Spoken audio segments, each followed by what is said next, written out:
disperses weight, easing the load on the road.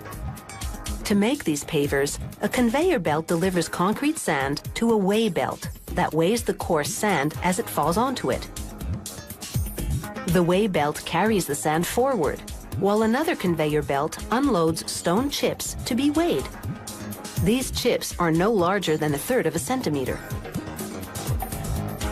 The ratio of sand to stone chips varies depending on the type of paver being made. The weigh belt transports the stone chips forward along with the coarse sand. Both are en route to the skip hoist. They spill off the conveyor into the skip hoist, which is essentially a bucket on rails. Cables pull the loaded bucket upwards. It stops about 9 meters up, just above a big concrete mixer. A trapdoor opens and dumps the sand and stone chips into the mixer. 6 giant steel paddles mix and then rotate and mix again, while cement is added automatically through several nozzles on the side of this enormous mixing bowl. Making pavers is a bit like baking cookies. Too much or too little liquid in the batter and it won't bake properly. Water is added until the consistency is just right. Nozzles also shoot a pigment into the mix to tint it. The mixture looks dry and crumbly, but the recipe gives it just enough moisture to form the concrete. Now a filling wagon spreads the mix over a steel mold containing up to 50 paver-shaped cavities. The mold press head applies 10 tons of vibrating pressure. This pulsating force compacts the mixture into the paver mold and removes any air pockets, which could weaken the pavers.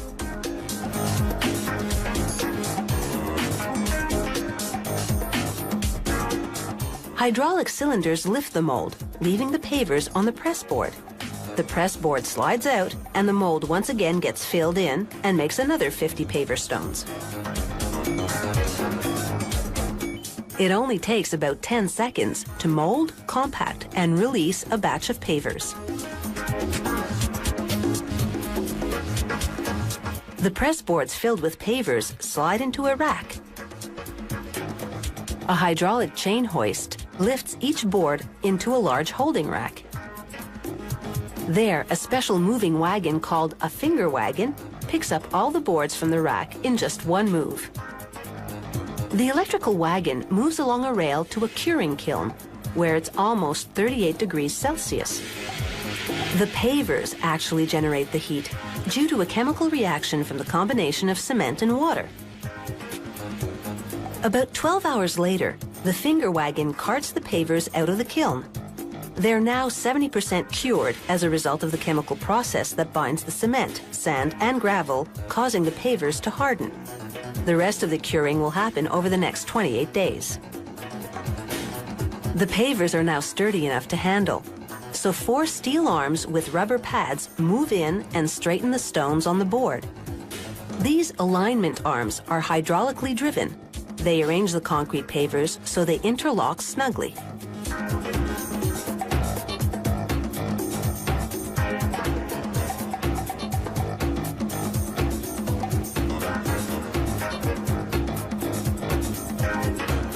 Now, hydraulic clamp arms lift the pavers off the board and begin to pile them up.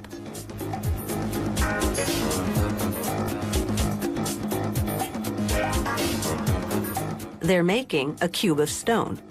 This stacking machine is called a cuber. It packs 9 or 10 layers of pavers on top of one another to make this cube. The cube is actually called a bundle. It will be strapped and shipped out to the job site.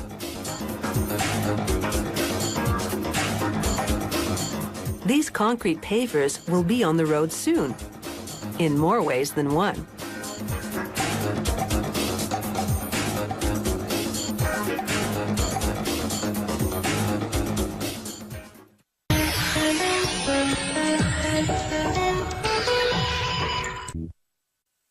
Asphalt is a black liquid substance that's a byproduct of processing crude petroleum.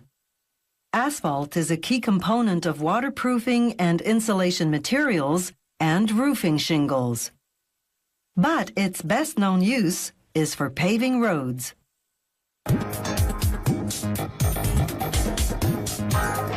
Asphalt cement is a byproduct of crude oil, the key ingredient they mix with crushed rocks and other minerals to make paving asphalt. So production begins at the paving plant's quarry, where some 15 meters below ground, workers driving heavy machinery collect boulders of granite that have been blasted off the rock walls. Trucks transport the rocks to the paving plant, which is right on the quarry site.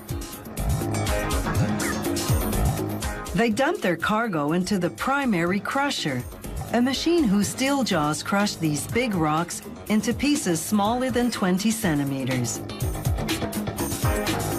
It takes mammoth force to crush solid rock.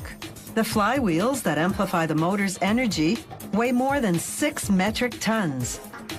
The primary crusher empties onto a mobile conveyor belt, which transports the crushed rocks to an outdoor storage area.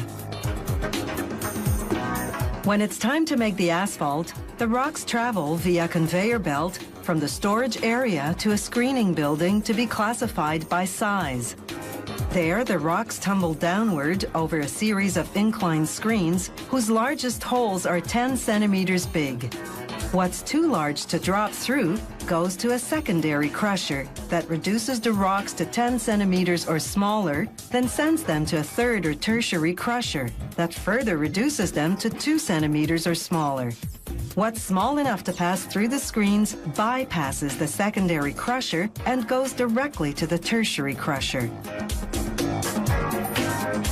After this last crushing stage, the largest stones are 2 centimeters in size. Everything smaller than 5 millimeters goes in one pile. That includes stone dust created by the crushing process.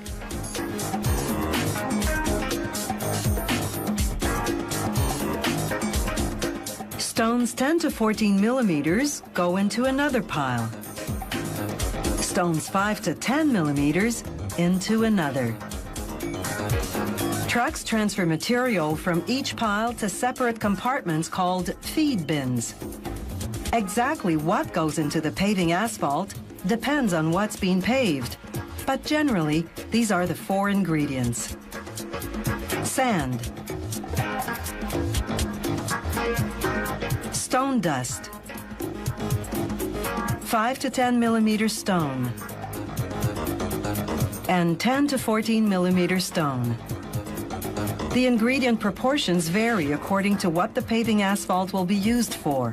Stones, along with sand and stone dust as fillers, usually make up about 95% of the mix. The remainder, added later, will be liquid asphalt cement. Each bin releases a specific amount of material onto a conveyor belt running under it. The belts lead to a main collecting belt that dumps the ingredients combined onto yet another belt that leads to a dryer. The drying process, which takes about a minute, removes all traces of humidity. This will enable the materials to bond better with the asphalt cement. Screening equipment then re-separates the dried ingredients, making it possible to precisely weigh out the required amount of each one. Everything then goes into a mixer. As this demonstration shows, the mixer blends everything thoroughly. Then it's time to pump in hot asphalt cement.